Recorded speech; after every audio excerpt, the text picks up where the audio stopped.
Hello, everybody. What are the critical roles of the pollution control officer based on Dow 2014-02?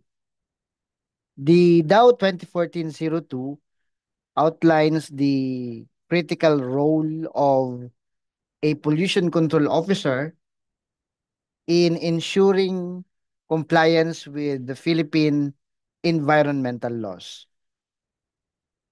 And this time, I would like to summarize important critical role of the pollution control officer. Number one, of course, the regulatory compliance and monitoring.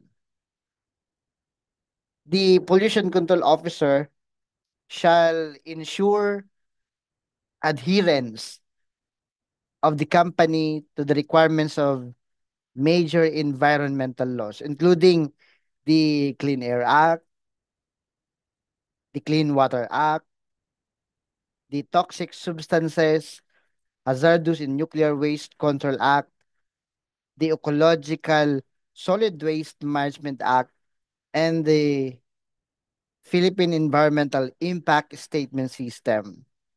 Based on this role, the Pollution Control Officer shall conduct regular inspections of pollution sources. Example, the wastewater discharge points, air emissions, waste storage, in order to verify compliance.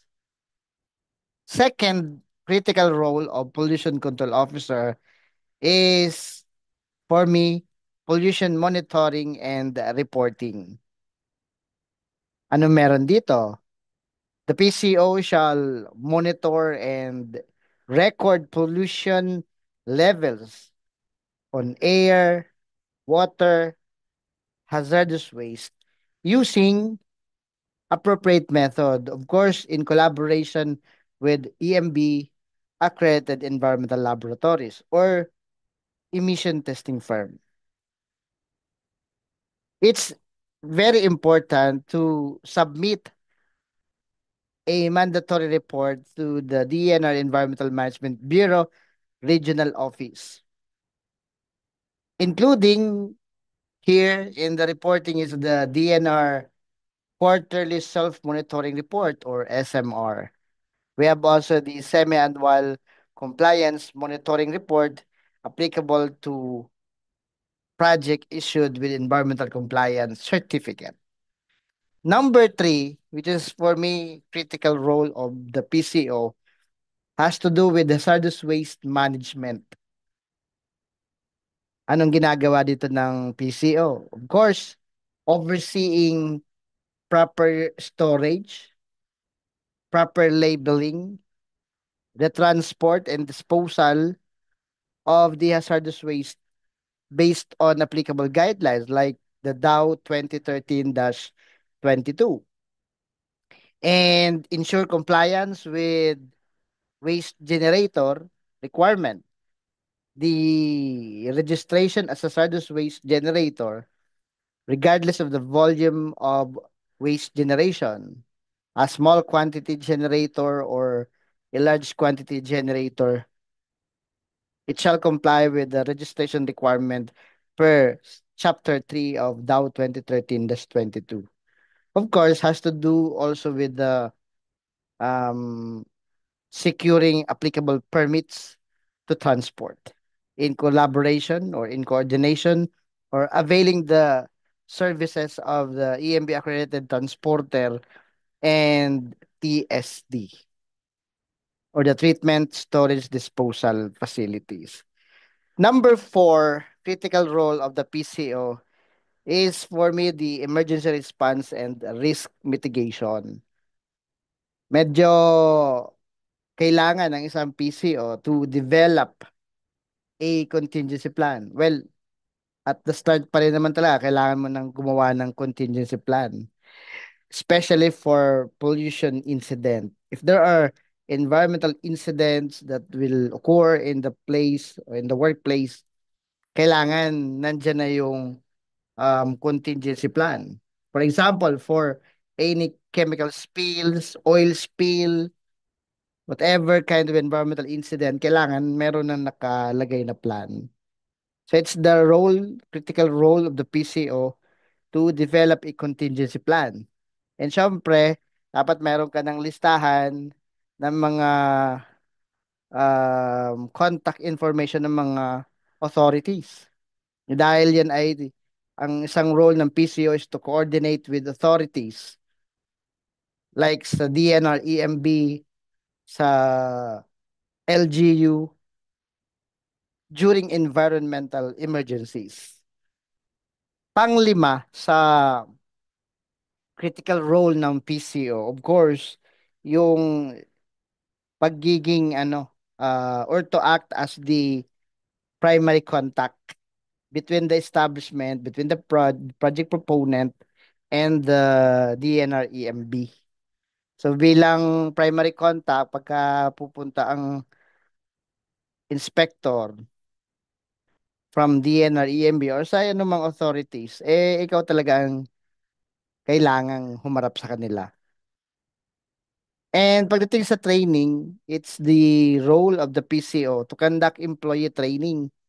Maganda na hindi lang ikaw nakakaalam doon sa mga policies, procedures, to conduct employee training. Sabi ko nga, minsan, pwede pa sa mga officers din, sa mga suppliers, even sa mga utility personnel, drivers kung kailangan.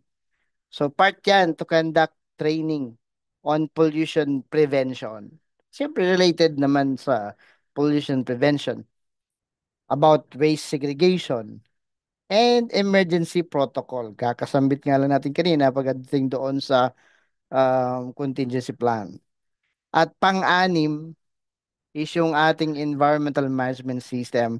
Although hindi ito ginagawa sa ibang establishment, kumpanya o proyekto, pero ang iba merong sineset na environmental management system at ang may important role dito ay ang pollution control officer, especially implementing and maintaining an environmental management system aligned with the ISO 14001 standards.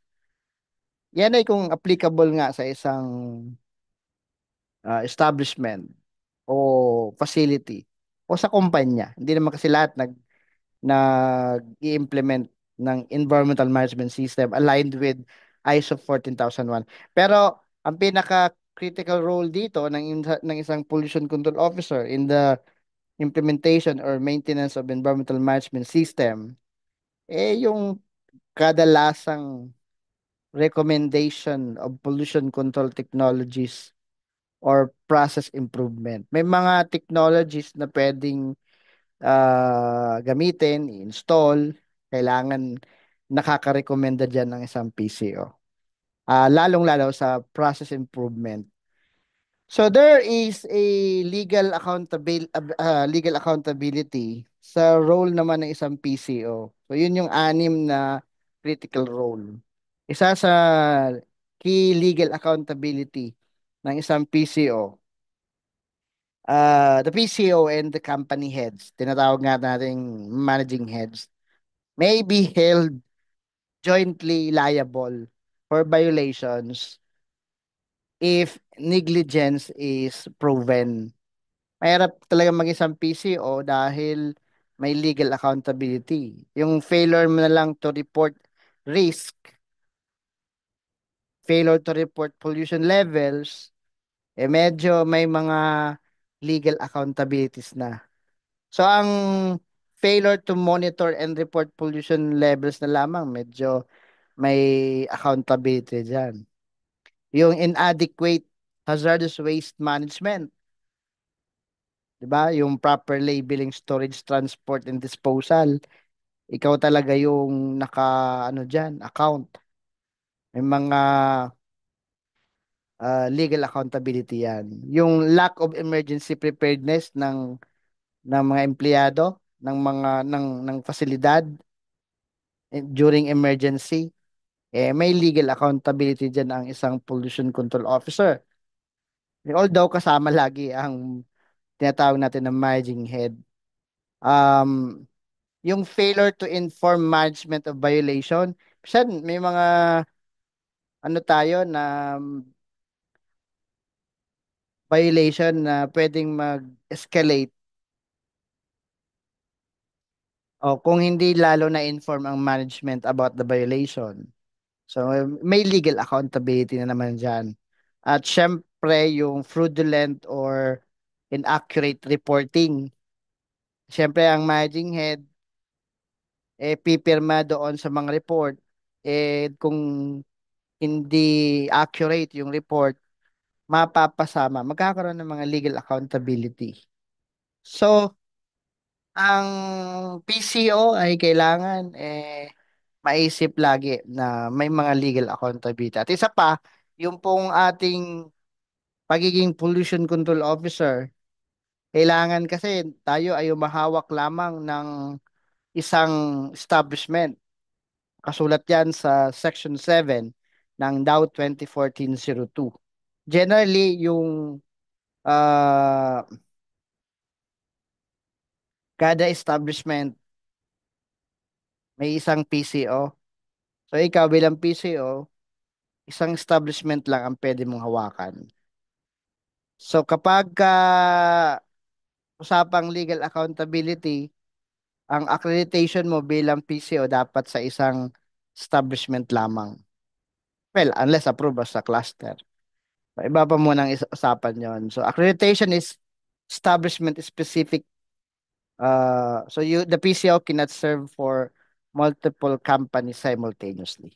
So these are the critical role of the pollution control officer at may mga legal accountability itong role na ito. Maraming maraming salamat for listening. I hope you have learned something to this topic. Kung mayroon pa tayong gustong matutunan, if you want to know more about environmental compliance, environmental requirements, please subscribe to this channel. Please follow, please like and share this video. Maraming maraming salamat for your listening and watching. Thank you very much and God bless us all.